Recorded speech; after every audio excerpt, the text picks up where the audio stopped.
Hello YouTubers, thank you for stopping by my channel. If you're a return visitor, thanks. I appreciate you being here. Hope you're having a nice weekend. At least it's weekend while I'm making the video. Maybe it's not a weekend while you're watching it, but I'm glad you're here. If you're a Lego fanatic, if you enjoy doing Lego builds, do you ever get the question from people, hey, where did that inspiration come from? Why did you build that particular thing? Did you see something? So that's kind of what I was going to answer today, because I actually get that question quite a bit.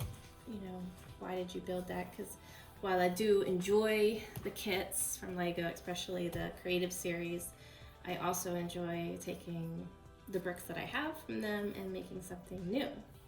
So one of my big inspiration areas is just driving around town. So you'd just be driving along and see a structure and you're like, wow, I really want to try that with Legos. I'm not sure if I could do it. Or there was this one historical house in our downtown area that had this really fascinating sort of double layer window with an arch. And I was like, I think I could do that. So that inspired an early on house build. And then we get to travel sometimes, my husband and I, for work.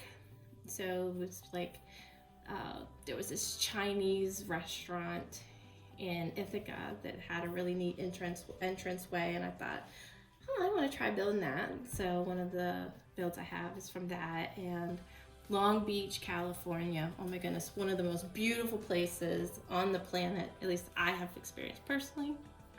Limited travel experience, but I loved Long Beach, and that actually inspired me to do my first cityscape.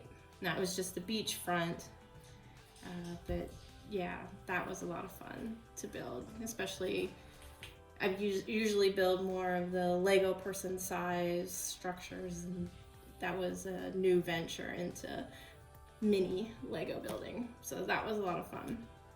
And I have another build that was inspired by Airbnb that we stayed in Maine, and that was thanks to a friend of ours. And thanks again, John, for that. We really enjoyed those couple of days at your place.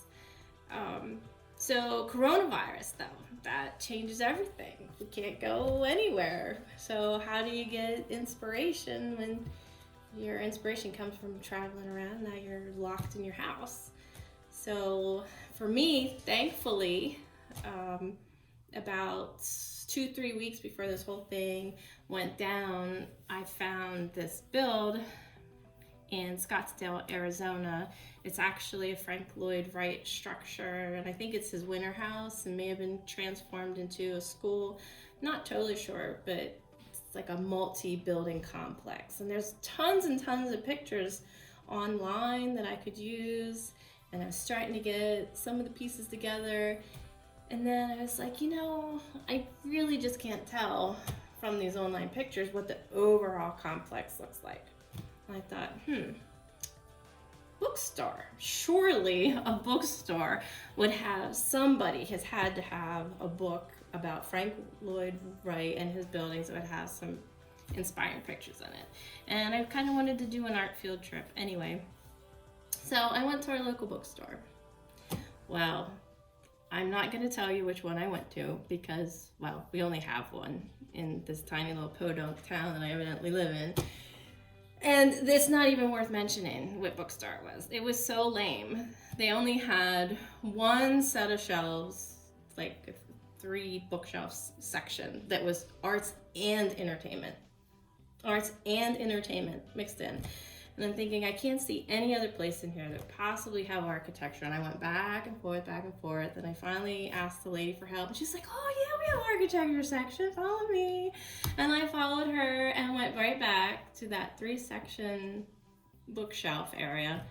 And she pointed to one half of a shelf and a second half of a shelf. It was like 30 books max on architecture, and I was like, wow, that's really disappointing. And then I started looking through of them, and about 75% were text only. And being a visual person, I can't imagine a book about architecture that didn't even have drawings in it. But it wasn't a complete waste. thankfully, I came across this fantastic little nugget from the late 1800s. It's country houses and cottages, and I don't think it was even originally sold through this bookstore. It was one of these, somebody sold it back to the bookstore and got paid for allowing them to resell it. And I'm so thankful for it, because this book is a lot of fun.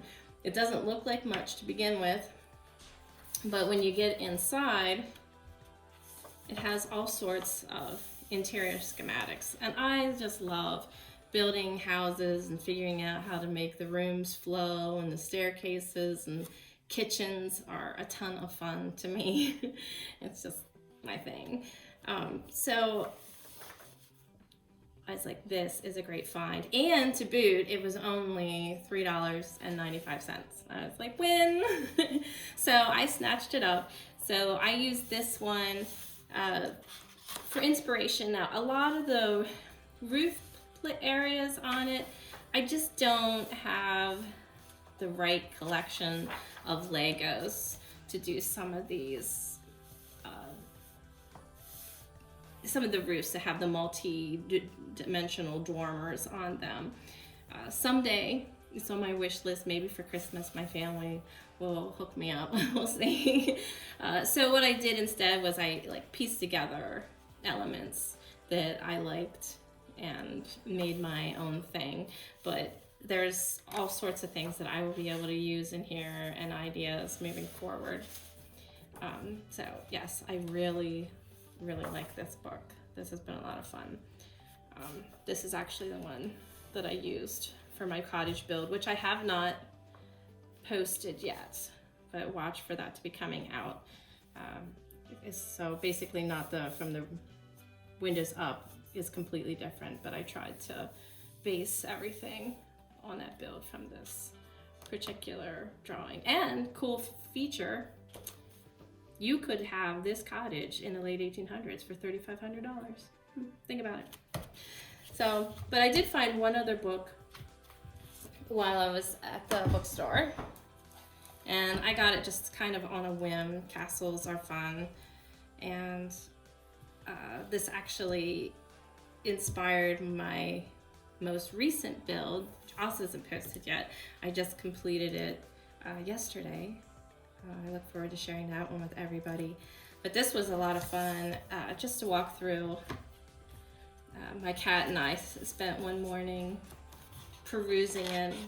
I was like, yeah, I can't tour Europe right now, but this is not a bad second. It was fun, just hanging out with the cat, drinking tea, going through, looking at the different structures.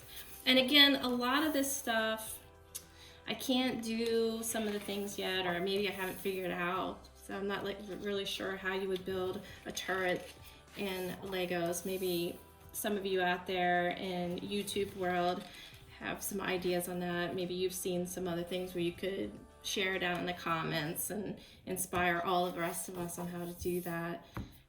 So what I did was I just went through and I looked for elements that I thought was really appealing, like the battlements at the top.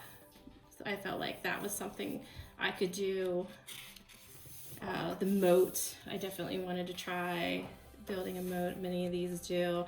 And I learned an interesting thing about castles as I was going through this, because I guess maybe growing up in the Disney generation, castles to me, I always thought, that's the royal family and the rich people. But that's really palaces. Castles are more defense mechanisms. It's a place to hide the people and make sure that other people from other neighboring countries or areas don't come in and steal your land from you. So it's about battles and protecting your land. That's one area of my inspiration. So just to recap, so going around, keeping my eyes open, looking for things in the neighborhood, and now kind of watching online and through these books. And I hope you found this video helpful and that you have a great day.